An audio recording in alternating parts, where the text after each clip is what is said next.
قەت دێ و تۆڕە نابم لێو ڕازیم بۆ هەتا مەترسیتە ترس نەماوە ئەتە ئەمە خۆشترین شتێکە کە بیرێ بە ئەهلی باش مردن نەما نەخۆشی نەما خەفەت نەما ئەرک و عەزێت نەما عەزابی گیان نەما هەرچێکە بێت یایەتی خوا لێ ڕازیە قەت ناچیتە بەر جا خۆ تۆ ئێمە پاتاڵێکی دنیامان هەیە کەس حەز ناکا بمرێ جا ئەو بەهەشتە و مردن هەبوایە کەس ئیسفادەی لێ ناکرد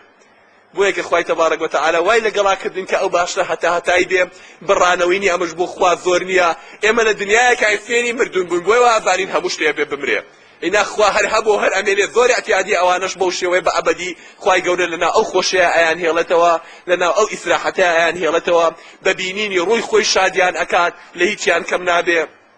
ئەهلی غەضەب و ئەهلی کفریش ئەوە حاڵیانە بێ بۆ هەتایی هەیە لە عالمەکان پیان وایە ڕۆژێک دێ لەوانەیە خوای تەبارەک وتەعالە ئالی جەهەنەم یاخودەوە عەذابیان لەسەر بکوژێنێتەوە عەذابی ئاگریان لەسەر کەم کاتەوە یا شتێکی ئاوە بەڵام هیچ دەلیلێکی عەمەلیمان نییە لەسەر ئەوە خوا پەنامان بە خوا بێباکە داعێخا لەسەریان چۆن ئەوان لە دنیایە خوای گەورە بانگێکە ئەڵێ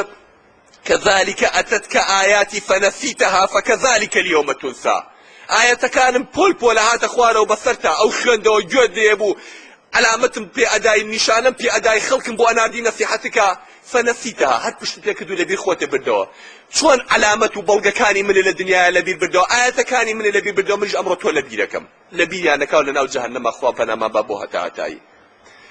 جا براکانم ئەمە ڕێگەی هەمومانە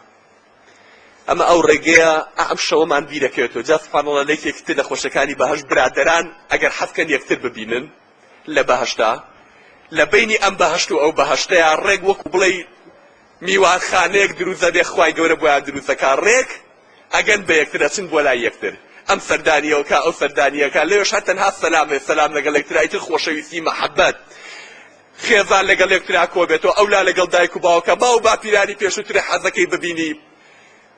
بەرزترین پلەی بەهەشتی شوێنێکە بۆ یەک کەسە پێوتێ وەسیلە کە پێغەمبەر صلی الله علیه وسلم دوعای کردو ئەڵێ دوعا لە ئومەتەکەی داواکە ئەڵێ دوعام بۆ بکەن بەشکم خوا بیا بە من کە پلەیەکە بەس بۆ تەنها یەک کەسە بێ هەنگێ زاناکان پیان وایە ئەڵێن پلەی وەسیلە نزیکترین پلەیە لە عەرشی خواوەیەک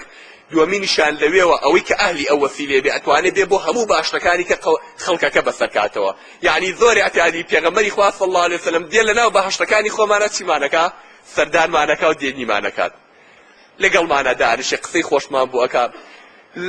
لە دوای هەموو ئەمانەشەوە خوای گەورە شتێکی کەش هەر پیشانی بەهەشت و جەهەنەمەیە ئیتر بە تەلەفۆنە بە سەتەلایتە بە ئەنتەرنێتە هی ئەو دنیا بە هەر شێوەیە بێ لە شێوەکان ئەهلی جەهەنەم خوای گەورە سەوتیان ئەگەێنێ بە ئەهلی کوێ بەهەشت ئەهلی بەهەشتیش سەوتیان ئەگەێنێ بە ئەهلی جەهەنەم بە سوورەوە بە ڕەسمەوە هەردوو لا یەکتر ئەبینن جەهەنەمیەکان ئەڵێن ئەهلی بەهەشت فڵانی کوڕی فڵان ڕەفیقەکەم هاوڕێکەم کەسەکەم مێردەکەم خوژنەکەم براکەم فڵانە کەس کە یەکتریان ناسیوە هاواری لێکە ئەوەی کردیانە واللهی من وعدەکەی خوام دی کە پێدەوتم ئەو کافر مەبە ئیمان بێنە ئینە هەتاتە لە جەهەنەمی ئەوە من چەشتم ئەرێ تۆ بۆ وعدی خۆ گەیشتیت خوا ئەی جەڵێ ئەرە وەڵڵاوە ئێمەش بۆ وعدەکەی خۆمان گەیشتین خوای گەورە لەگەڵ ئێمەشان ڕاستی کرد و وعدی خۆی بردەفەر ئەرە وەڵڵاوە تام لەو بەهەشتە هەتایە کە مردنی نییە دا ئەڵێ تو خوا تۆزێ لەو ئاوەی خۆتان یا لەو نیعمەتی خۆتان بڕژێن بەسەرمانە ئەوانش پێیان ئەڵێ ئین الله حرمها على الظالمین یاخود ئین الله حرمها على الكافرین خوای گەورە لەسەر کافران حرامی کردووە دەسەڵاتی ئەومان نێبتانینێ ئەوان شوێنی ئەوانە بینن بۆی قەیدی شوێنی خۆیان بزانن ئەوانی شوێنی ئەوانە بینن بۆی ئەوەندەی کە حەسرەتمەندی بچێژن لە جەهەنەما ئیتر ئەوە کۆتایی دنیا و کۆتایی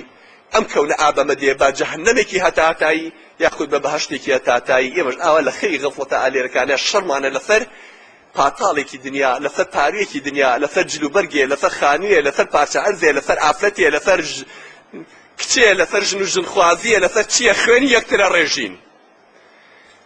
خوێنی یەکتر حەڵاڵەکەین پەلاماری یەکترین هەموو شتێکی خۆمان لەبیر بردوێتەوە لەم دنیا نازانین ئاوا ئەو خەڵکی قەبرستانە هەمووی زەلامی وەکو ئێمە بوون هەموو ئاوات و ئومێدیان ئەوە بووە لە دنیا قەسرەکانیان ئەوە بەرن بە عەرزا بە ئاسمانە و ئەمەندە ئەولایان هەبێ ئەمەندە ساڵ بژین و بەڵام بردن هاو یەخەی گرتن و بردوونی بۆ ئەو ڕۆژە کە کەسی لێ ناگەڕێتەوە تەنها لا ئیلاهە ئیلا الله بکات تەنها سبحان اللهیەکی تیا بکات هەتاکو زەخیرەکەی بۆ ئەو ڕۆژە زیاد بکات ئەمڕۆ هەتا حڕین بیکەن بە خاتی خوا ئەو ڕۆژە بێنە بەرچاوی خۆتان ئەو مردە بێنە بەرچاوی خۆتان کاتێک کە لێرە نوێژ دەکەن وازانە ئەو مەیتخانەی سا جەنازەکەی توی تیا و تۆ نوێژ لەسەر جەنازەکەی خۆ دەکەی چونکە ڕۆژێکی ئاوا لێرەیە دادەنێن کفنەکەت لێرەیە ئەو تای لە ناو تابوتەکەی و خەڵکی و مزگەوتە نوێژی لەسەرەکە جا با لە ئێستا خۆمان ئەو مەنزەرەی بینە بەرە چای خۆمان بۆی نەکەوینە غەڵەتە و دوژمنایەتی خوا نەکەین بۆی زانین دنیا پاتاڵێکە هیچی تیا بەسەر نییە ئەوە نییە کە ئەوە نایەنێ ئێمە خوای گەورە بڕەنجێنی لە خۆمان بووی لە کۆتایی ئەم دەرسانەیە و لە کۆتایی ئەم شەوی لەیلەتولقەدرەیە و لە کۆتایی ئەم ڕەمەزانە مبارەکەیە هیچ نامێنێ هەر ئەوەندە هەر هەمومان دڵمان یەخین هەر هەموو ڕۆحەکانمان پێکەوە بەستین بە یەک دڵ بە یەک گیان دەست بەرزکەینەوە بۆ لای خوا الحمد لله رب العالمين الحمد لله رب العالمين الحمد لله رب العالمين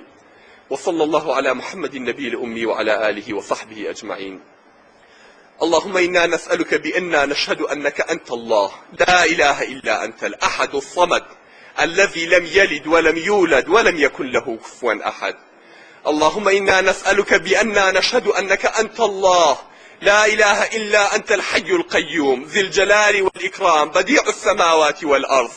يا ودود يا ودود يا ودود يا مبدئ يا معيد يا ذا العرش المجيد يا فعال لما يريد داوان ليكين رب العالمين بهمنا وبيروزا كانت داوان ليكين باسم الأعظمت داوان ليكين يا رب العالمين بهمو أو ناواني كالكتاب عثماني كانتا لقرآن تنادو تتخوانوا فيري بيغمرة كانت كدوا فيري بيوشا كانت كدوا بو ناوانا داوان ليكين يا رب العالمين ككذ نايزانة تنها خودنا بيه باسم الأعظم الداوان ليكين بروي بيروز الداوان ليكين كأرشي روناك كدوتوا كأرزو عثماني كاني بيروناك بوتوا آلم شوية لقناحي همو ما خوش بي يا ربي خوايا همو قناحا كان ما لي خوش بيتو ببوري يا رب العالمين قلمي عفي بسرابيني يا رب العالمين قناحي ما هرچن زور بهشت رحمي تو زياترا ليا بردي تو زياترا قوري تو زياترا اما عبدكي بدا صلاتين اما عبدكي قناح كارين شيطان فريوي داين نفس ما فريوي داين بلام قراينتو بو ديوانيتو يا رب العالمين انا مشويا لو شيكو تاي رمضان يا ربي خوايا لقناحي همو ما خوش بي يا ربي خوايا ببهشتي برين ما كادكي لو عذابي جهنم ما بارزي رو رشي ديواني خوتمانك يا رب العالمين درجة ما لبهشتا برز كيتوا لقل بيغمر كان لقل صديق كان لقل شهيد كان لقل بياوشاك كان بيكو حشد مانك يا رب العالمين تو خوايا ببينيني خوشاد مانك لفردوسي علايا خوايا بيبشمانك لبينيني خود خوايا بيبشمانك لبينيني خود خوايا بيبشمانك لبينيني خود ايما ودايك وباوك مانو خوشك براو خيزانا كان ومنالا كان مان لبهشتا بيكو كوكيتو يا رب العالمين لفردوسي علايا بهاوريتي محمد المصطفى صلى الله عليه وسلم يا بيا ولا رشاد مامكي آمين آمين والحمد لله رب العالمين وصلى الله على محمد النبي الأمي وعلى آله وصحبه أجمعين